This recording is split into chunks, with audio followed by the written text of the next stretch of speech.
Arthur, remember the shipping boxes, the containers? I love them too much. How much is too much?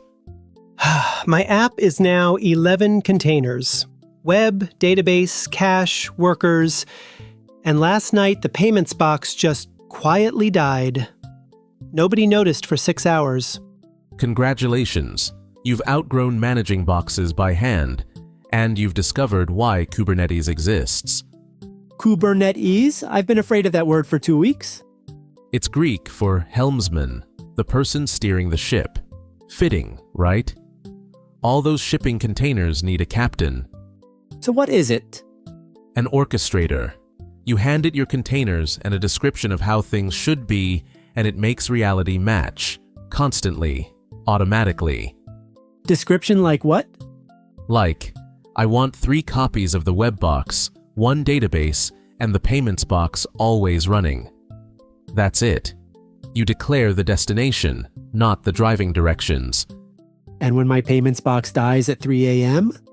Kubernetes notices in seconds, kills the corpse, starts a fresh copy, reroutes traffic. You find out in the morning, from a graph, not a fire. It fixes itself? Self-healing is the flagship feature. The robot never sleeps, never forgets, never says, I thought you were watching payments. Where did this thing come from? It sounds too good. Google. They ran billions of containers a week internally for years on a secret system called Borg. In 2014, they rebuilt the ideas in the open and gave Kubernetes to the world. Billions a week? So when your 11 containers feel like chaos, the tool you're picking up was forged for planetary scale. It has room for you. Okay, paint me the picture. What does a Kubernetes setup look like? A cluster, a handful of machines, could be EC2 instances, could be Google or Azure VMs, joined into one big pool. The control plane is the brain. It holds your how things should be wish list.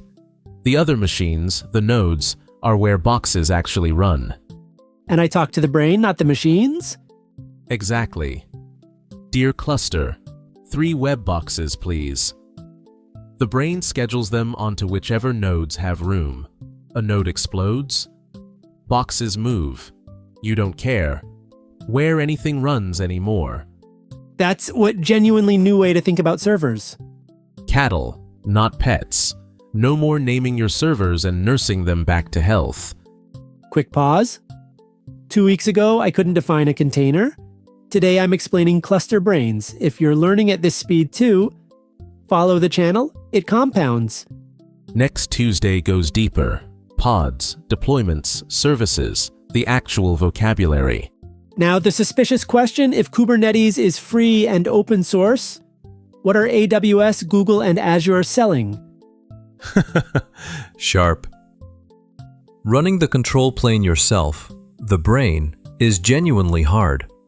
Upgrades, certificates, backups of the brain itself.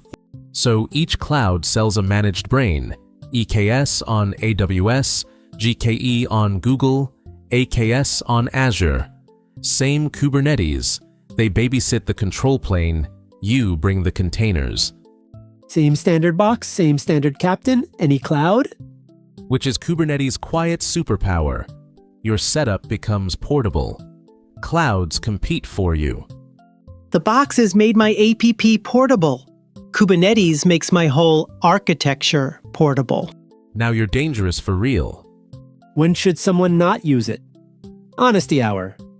When you have 1 app and 3 containers. Kubernetes is a container ship. Don't buy it to cross a swimming pool. A simple service on Cloud Run or a couple of VMs is fine.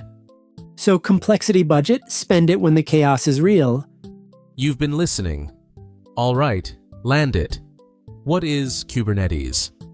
Kubernetes is the captain for your containers. You declare how the world should look, and it steers reality to match.